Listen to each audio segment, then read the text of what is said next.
જો તમારા ઘરે પણ રોજે રોજ ભાત બનતા હોય તો એકવાર આ રીતના જરૂરથી બનાવજો। જેના માટે મેં ભાતમાં મીઠું થોડું એવું ઉમેરી વટાણા અને ગાજરના નાના નાના ટુકડા કરીને સરસ રીતના કૂક કરીને ચાળી લીધેલા।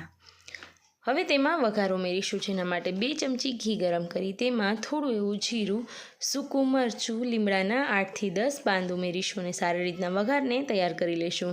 તમને પસંદ હોય તો અહીંયા તજ, લવિંગ, બાદિયાન, તમાલપત્રનો ઉપયોગ કરી શકો છો। ત્યારબાદ 8થી 10 કાજુના ટુકડા કરી બંને ભાગ ખોલી અને ઉમેરી દીધેલા। હવે આ વઘારને સારી રીતના તૈયાર કરી લઈશું।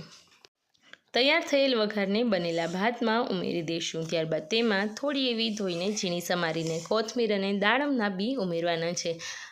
આ ભાતને તમારે કઢી સાથે કે સૂપ સાથે ખાશો તો ખૂબ જ ટેસ્ટી લાગશે। અને હા ફ્રેન્ડ્સ, શોર્ટ પહેલીવાર જોતા હોય, નવા હોય ચેનલ પર તો સબસ્ક્રાઈબ કરવાનું નહીં ચૂકતા। Thank you.